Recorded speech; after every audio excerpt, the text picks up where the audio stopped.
नमस्कार, आप देख रहे हैं डीडी न्यूज। आपके साथ मैं हूं पराक्रम सिंह शेखावत। हमारे विशेष कार्यक्रम नेशन टू नेशन में आप सभी का स्वागत है, जहां सरहदों के पार की हर हलचल पर रहती है हमारी पैनी नजर। आज हम आपको सीधे जोड़ेंगे दुनिया की सबसे बड़ी सुर्खियों से, वो फैसले जो बदल रहे हैं वैश्विक समीकरण, और वो घटनाएं जिन्होंने पूरे हफ्ते अंतर्राष्ट्रीय मंच पर मचाई है हलचल।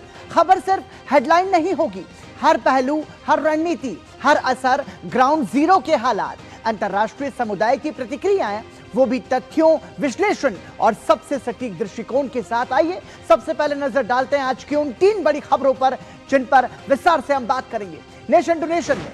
आज सबसे पहले बात करेंगे मक्का समझौते की, जिस पर कई सवाल खड़े हो गए हैं। हूती विद्रोहियों ने सऊदी अरब में एक बार फिर से हमले किए हैं, और ऐसे में सवाल यह है कि क्या पाकिस्तान और तुर्की इनके खिलाफ खड़े होंगे? क्यों ये गठबंधन नाटो की तरह होते हुए भी पूरी तरह से अलग है, इस पर भी हम बात करेंगे। इसके बाद बात करेंगे हॉर्मुज स्ट्रेट की, जो अमेरिका और ईरान के बीच शांति वार्ता की राह में सबसे बड़ी मुश्किल बन चुका है। कैसे अमेरिका और ईरान इस पर अपने अपने दावे कर रहे हैं, इस पर भी हम आपको पूरी खबर बताएंगे। साथ ही खबर इंडोनेशिया की भी होगी, जहां भूकंप ने भारी तबाही मचाई है। रिंग ऑफ फायर का इस तबाही से क्या कनेक्शन है, यह भी हम आपको विस्तार से बताएंगे। आइए शुरुआत करते हैं नेशन टू नेशन की, और सबसे पहले बात करेंगे सऊदी अरब, तुर्की और पाकिस्तान के बीच हुए मक्का समझौते की।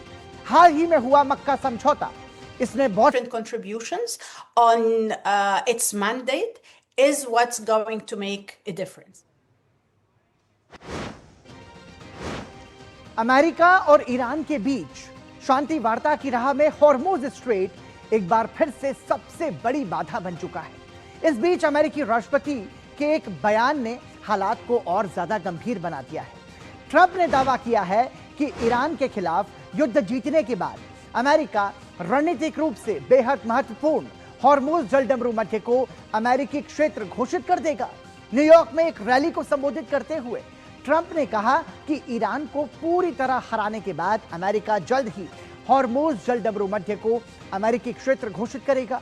ट्रंप ने कहा कि अमेरिकी नौसेना की नाकेबंदी स्टील की दीवार जैसी है, और इस जलमार्ग पर अमेरिका का पूरी तरह से नियंत्रण अब स्थापित हो चुका है।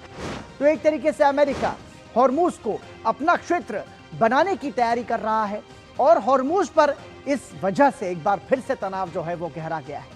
अमेरिकी राष्ट्रपति डोनाल्ड ट्रंप का यह बड़ा बयान सामने आया है, हॉर्मुज स्ट्रेट पर हमारा कब्जा होगा और अमेरिका का इलाका हम इसे घोषित करेंगे।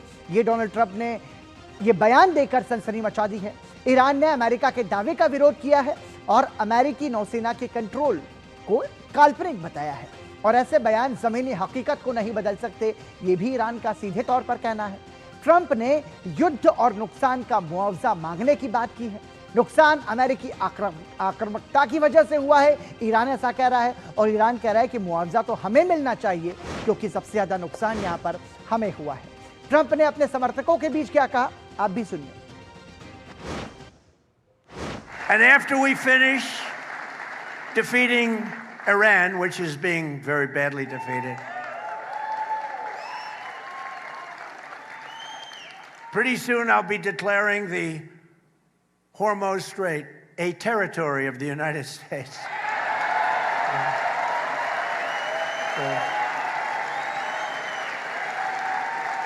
Essentially, that's what it is. We have the blockade. No ships get through unless we want them to. But, and how about Venezuela? Venezuela was a one-day war. And now we work great with them. We've taken in millions and millions of barrels of oil.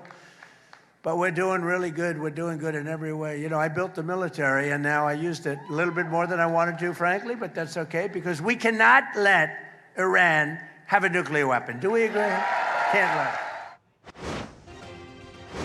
और इस बीच Iran के विदेश मंत्रालय के प्रवक्ता इस्माइल बघाई ने कहा है कि हॉर्मुज स्ट्रेट में अस्थिरता के लिए अमेरिका और इजराइल पूरी तरह से जिम्मेदार हैं।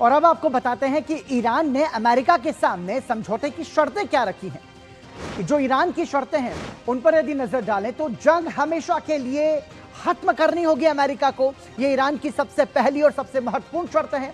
ईरान की समुद्री नाकाबंदी को पूरी तरीके से हटानी होगी, ये उसकी दूसरी शर्त है।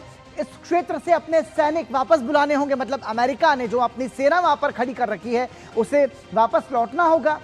साथ ही ईरान पर लगे सभी आर्थिक प्रतिबंध अमेरिका को हटाने होंगे, ये भी महत्वपूर्ण समझौते की शर्त रखी गई है। विदेशों में रोकी गई ईरानी संपत्ति अमेरिका को तत्काल प्रभाव से लौटानी होगी और साथ ही जंग में हुए नुकसान का मुआवजा अमेरिका को देना होगा। एक तरफ अमेरिका मुआवजा मांग रहा है और यहां पर ईरान ने भी समझौते में अपने लिए मुआवजे की मांग की है। ईरान के सहयोगी गुटों के खिलाफ सैन्य कार्रवाई बंद करनी होगी। ये तमाम सारी शर्तें ईरान ने अमेरिका के सामने रखी हैं और ईरान के साथ जारी युद्ध में अमेरिका को अपने सबसे महत्वपूर्ण सर्विलांस और स्ट्राइक ड्रोन बेड़े में बड़ा नुकसान उठाना पड़ा है। रिपोर्ट के मुताबिक युद्ध के दौरान अमेरिका ने कम से कम 45 MQ-9 रीपर ड्रोन खो दिए हैं। यह आंकड़ा इसलिए भी बड़ा है क्योंकि युद्ध शुरू होने से पहले अमेरिकी सेना के पास करीब 185 रीपर ड्रोन्स थे। यानी अगर 45 ड्रोन के नुकसान की रिपोर्ट सही है तो अमेरिका अपने कुल रीपर बेड़े का करीब 1/4 हिस्सा अब तक खो चुका है। और इस नुकसान का असर सिर्फ सैन्य क्षमता तक ही सीमित नहीं है, इसकी आर्थिक कीमत भी बहुत बड़ी है। रिपोर्ट के मुताबिक इस ड्रोन के नुकसान से अमेरिकी टैक्स पेयर्स पर 1.3 अरब डॉलर से ज्यादा का बोझ पड़ सकता है। MQ-9 रीपर अमेरिका के लिए सिर्फ एक निगरानी ड्रोन ही नहीं है, ये लंबे समय तक हवा में रहकर खुफिया जानकारी जुटाने के साथ साथ जरूरत पड़ने पर स्ट्राइक मिशन भी कर सकता है। इस लिहाज से ये महत्वपूर्ण है। और इस बीच ईरान के केशम द्वीप से सामने आई तस्वीरें पूरी दुनिया के लिए चिंता की खबर बन चुकी हैं। केशम द्वीप के तट पर तेल की मोटी परत जम गई है, जिससे समुद्री पर्यावरण और तटीय इलाकों पर खतरा बढ़ गया है। सैटेलाइट तस्वीरों में केशम और आसपास के समुद्री इलाके में एक बड़ा ऑयल स्लिक दिखाई दिया है। संयुक्त राष्ट्र विश्वविद्यालय के पर्यावरण विशेषज्ञों ने भी सैटेलाइट अवलोकनों के आधार पर केशम और हेंगाम द्वीपों के पास तेल प्रदूषण की पुष्टि की है। ईरान ने इस प्रदूषण के लिए क्षेत्र में जारी सैन्य गतिविधियों को जिम्मेदार ठहराया है। यानी युद्ध का असर अब सिर्फ मिसाइल्स और सैन्य ठिकानों तक ही नहीं बल्कि समुद्र, तट और पर्यावरण तक पहुंच चुका है और ये पर्यावरण के लिहाज से भी एक बड़ी चिंता की बात है। और इस बीच एक राहत भरी खबर भी सामने आई है। ईरान और ओमान के बीच स्ट्रेट ऑफ हॉर्मुज में जहाजों की आवाजाही के लिए नए शिपिंग रूट मैप पर सहमति बन गई है। ईरानी विदेश मंत्रालय के प्रवक्ता इस्माइल बघाई ने इसकी जानकारी दी है। ईरान के मुताबिक दोनों देशों के बीच पिछले कुछ हफ्तों से तकनीकी स्तर पर बातचीत चल रही थी और अब जहाजों के प्रवेश और निकास के लिए रूट तय करने पर सहमति बनी है। हालांकि पूरे समझौते को अंतिम रूप देने और सामान्य समुद्री यातायात पूरी तरह बहाल करने के लिए अभी तकनीकी बातचीत जारी है। खास बात यह है कि तेहरान ने इस बातचीत में अमेरिका की भूमिका को लेकर भी गंभीर आरोप लगाए हैं। ईरानी विदेश मंत्रालय के प्रवक्ता बघाई का कहना है कि अमेरिकी बाधाओं के बावजूद ईरान और ओमान के बीच बातचीत सकारात्मक तरीके से आगे बढ़ी है। वहीं अमेरिका और ईरान के बीच व्यापक समझौते को लेकर बातचीत अभी भी बेहद जटिल बनी हुई है। यानी हॉर्मुज में रास्ता तय करने की दिशा में ईरान और ओमान ने कदम जरूर बढ़ाया है, लेकिन इस रणनीतिक जलमार्ग को पूरी तरह से सामान्य करने की राह अभी भी अमेरिका और ईरान के बीच कूटनीतिक सहमति पर टिकी हुई है। और अब्बास अराक्ची इस वार्ता पर क्या कह रहे हैं वो भी आपको सुनवाते हैं।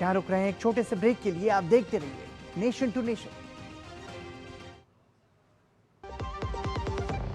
जब आप इलाज के लिए अस्पताल जाएंगे तब पॉलिसी बाजार वहां पहुंचकर आपका पूरा साथ देगा, ताकि क्लेम के लिए आप परेशान होने के बजाय अपनों का ख्याल रख सकें। और क्लेम असिस्टेंस पॉलिसी बाजार का प्रॉमिस है। पॉलिसी बाजार पे 1 करोड़ का हेल्थ इंश्योरेंस सिर्फ 550 रुपए हर महीने से शुरू होता है। मेरी पसंद, मेरी पसंद,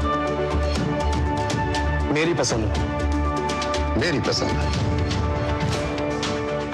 हमारी पसंद, हम सबकी पसंद। मजबूत देश का मजबूत सरिया हो गया स्टील। इंडोनेशिया में आए भूकंप में अब तक 47 लोगों की मौत की खबर आ चुकी है। अधिकारियों का मानना है कि मरने वालों की संख्या और भी बढ़ सकती है। शनिवार को आए 7.7 तीव्रता के शक्तिशाली भूकंप ने बड़े पैमाने पर तबाही मचाई है। कई इमारतें और मकान ताश के पत्तों की तरह ढह गए हैं। भूकंप का केंद्र ईस्ट नुसा तेंगारा प्रांत के पास जमीन से महज 10 से 15 किलोमीटर की गहराई में था।